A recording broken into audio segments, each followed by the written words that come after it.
في الدارين آمين إلى أن قال baca hadis 179 ya. An Abi Hurairah radhiyallahu anhu 'anil Nabi sallallahu alaihi wasallam qala, dari Abi Hurairah radhiyallahu anhu 'anil Nabi sallallahu alaihi wasallam qala, beliau bersabda, ijtanibu as-sab'al mubiqat. Ijtanibu ay utruku, tinggalkanlah, jauhkanlah as-sab'al mubiqat, 7 perkara yang membinasakan. 7 perkara yang membinasakan. Wahya minal kabair, yang mana 7 ini termasuk dosa-dosa besar. Lalu mereka para sahabat mengatakan, ya Rasulullah, wa ma hunna, wahai Rasulullah, apa itu yang 7? Qala, Nabi bersabda, yang pertama asyirku billah. Asyirku billah, mensekutukan Allah subhanahu wa ta'ala. Itu a'zamul kabair, dosa besar yang paling besar. Dosa besar yang paling besar, asyirku billah, menyekutukan Allah, menduakan Allah subhanahu wa ta'ala. Da'watu ghairi ma'ahu, mengajak selain Allah, ma'ahu bersamanya. Wa huwa la yaghfiru yaumal qiyamah. Di dosa enggak diampuni sama Allah subhanahu wa ta'ala. Akbarul kabair. Asyirik terbagi 2, asyirkul akbar wa syirkul asghar. Ada syirik besar, ada syirik kecil. Kalau syirik besar, nah ini yang enggak diampuni sama Allah. Menyekutukan Allah subhanahu wa ta'ala, menduakan Allah. Adapun asyirkul asghar, syirik yang kecil, yang Nabi SAW berkata kepada para sahabat, iyyakum wasyirkal asghar, hati-hati kalian akan syirik yang kecil. Sahabat bertanya, wa ma syirkul asghar, apa itu syirik yang kecil wahai Nabi? Maka Nabi mengatakan, arya, sifat riya, pamer. Ibadah pamer, yang harusnya ibadah murni lillah, untuk Allah subhanahu wa ta'ala. Cuma dia yusyrik bi'ibadatihi ahada, menyertakan dengan ibadahnya orang lain. Yang seharusnya sholat hanya lillah karena Allah subhanahu wa ta'ala, tapi dia menyertakan orang lain. Sholatnya dia pengen dilihat sama orang, pengen dipuji sama orang, pengen dianggap orang baik. Jadi niatnya begitu tuh. Jadi seharusnya ibadah sholat murni hanya untuk Allah, tapi yusyrik bi ibadati rabbih ahada, tapi dia menyertakan dengan ibadah kepada Tuhannya orang lain.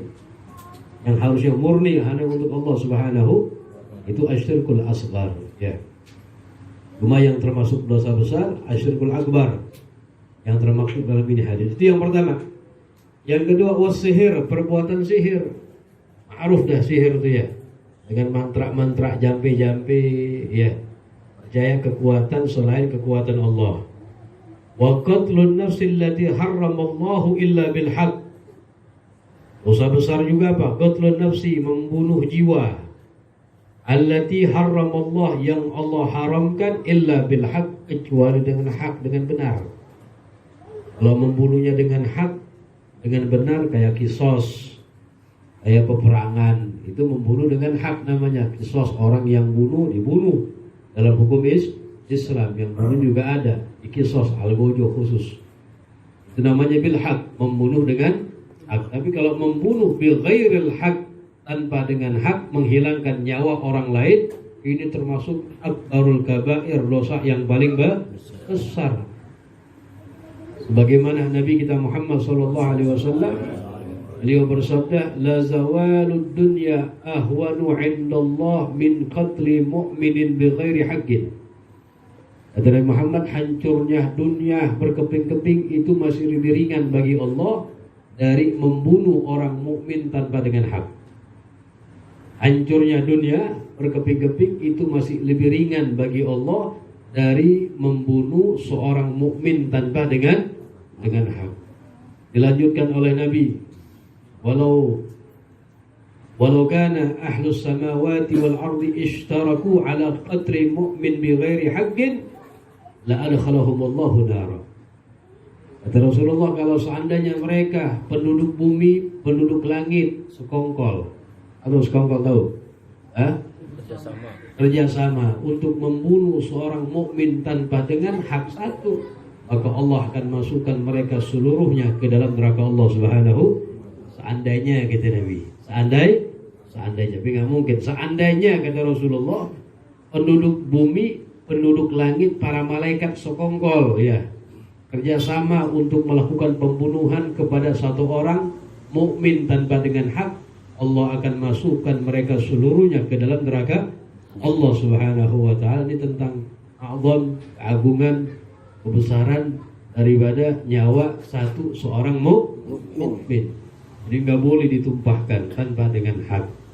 Bahkan pernah sahabat Abdullah bin Abbas radhiyallahu anhuma, beliau ketika berada di hadapan Ka'bah al-Musyarrafah, depannya Ka'bah, dia mengatakan, wahai Ka'bah, innallaha arramaki wa syarrafaki wa karramaki. Wahai Ka'bah, sesungguhnya Allah muliakan kamu, agungkan kamu. Walakin al-mu'min a'zam hurmatan indallah minki. Tapi ketahuilah bahwasanya orang mukmin lebih mulia kedudukannya, keagungannya di sisi Allah daripada engkau, wahai Ka'bah. Di kedudukan mukmin a'zam, lebih agung indallah Subhanahu.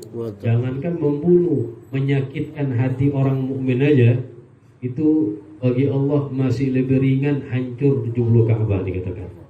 Asrugal bil mu'min ahwan indallah min hadmi 70 Ka'bah. Jadi hancurnya Ka'bah 70 itu masih lebih ringan bagi Allah daripada menyakiti hati seorang mukmin. Ini tentang keagungan daripada orang mukmin yang sangat besar, yang sangat agung. Bahkan pernah diceritakan dalam satu riwayat, ada para sahabat Nabi ketika sedang berjalan dalam satu safar, ya, bersama beberapa sahabat. Kemudian mereka berjumpa dengan seorang musyrik, orang yang bukan Islam. Ada seorang sahabat yang bernama Muhallam bin Juthamah. Ada seorang sahabat yang bernama Muhallam bin Juthamah, ketika melihat orang musyrik diparanin sama dia, ini orang muslim mengucapkan salam, assalamualaikum warahmatullah, dan mengucapkan tahiyatul Islam, mengatakan la ilaha illallah. Cuma Muhallam bin Jusam Muhallam bin Jusam nggak pakai ngomong lagi, langsung dibunuh sama dia, padahal udah mengucapin salam, bahkan mengucapkan kalimat tauhid la ilaha illallah. Muhallam bin Juthamah dibunuh sama dia, hartanya diambil sama dia.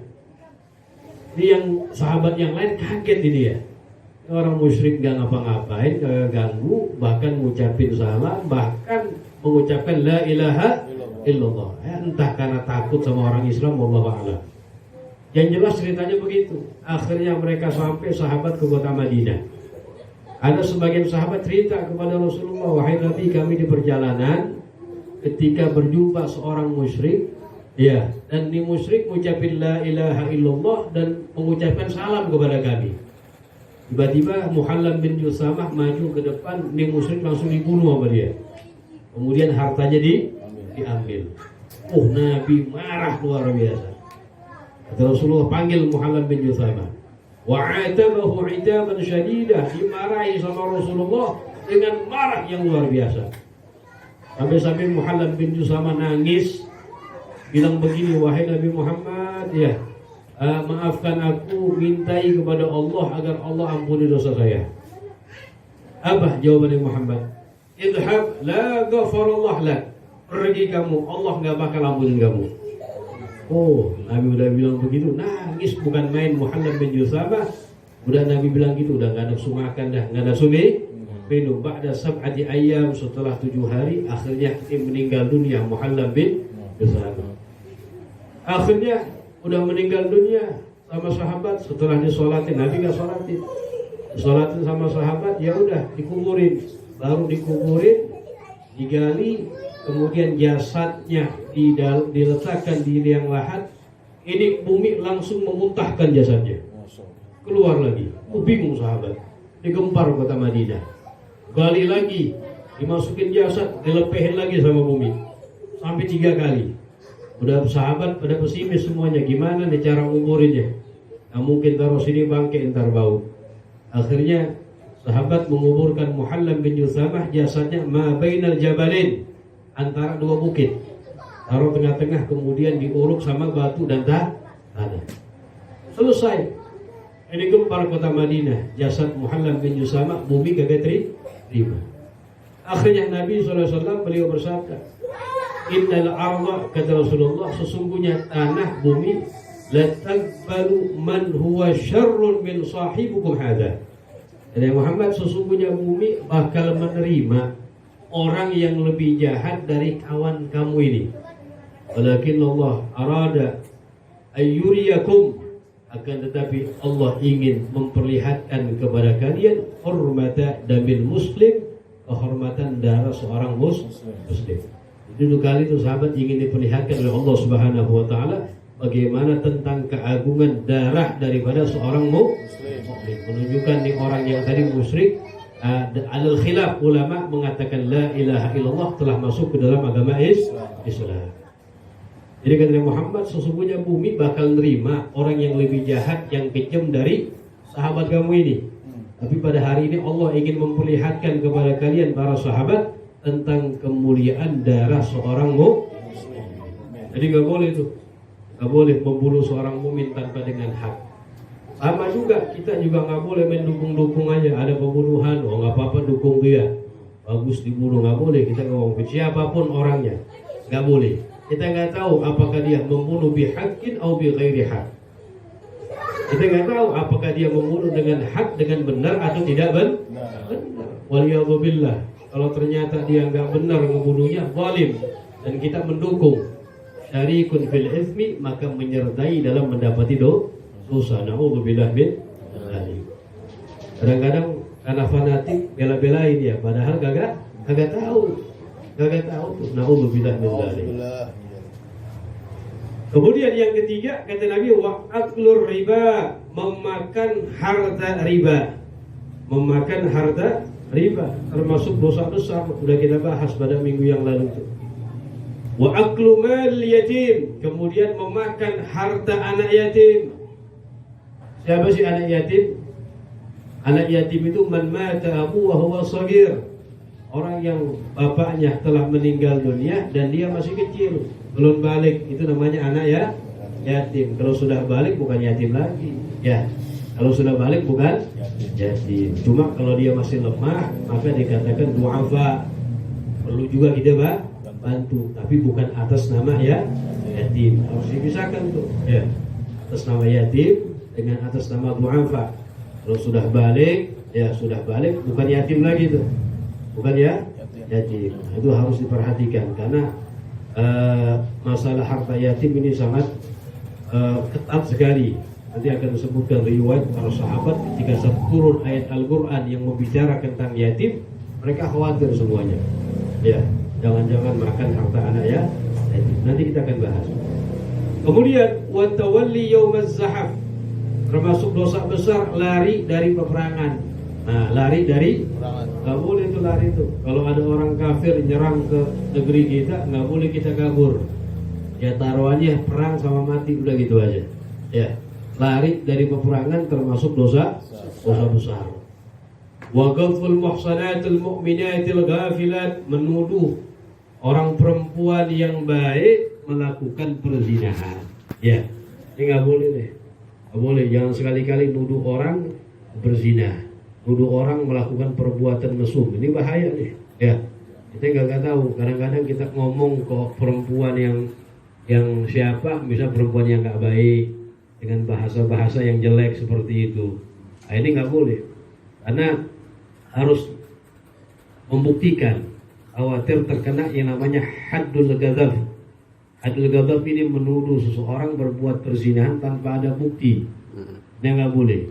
Ini yang ngomong kayak begitu terkena haddul ghadab. Dia harus buktikan, mendatangkan bukti bi arba'ati syuhud dengan 4 saksi.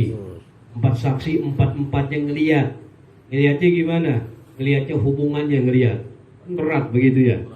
Cuma ngomong doang, oh ini zina nggak boleh. Ya, haram. Terkena haddul ghadab. Haddul ghadab dalam syariat Islam, kalau dia nggak bisa mendatangkan bukti dari yang dituduh nggak terima, maka dia dicambuk sebanyak 80 kali. Samanina jaldah, 80 kali cambukan, berat itu hukum Islam.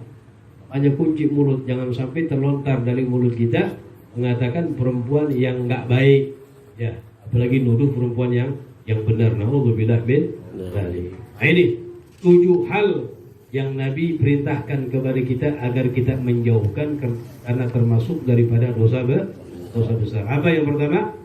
Asyrik billah. Yang kedua, perbuatan sihir, membunuh jiwa yang Allah haramkan kecuali dengan hak, memakan riba, memakan harta anak yatim, lari dari peperangan, dan menuduh al-muhsanat, perempuan yang afifat, yang baik, melakukan hal-hal yang tidak baik.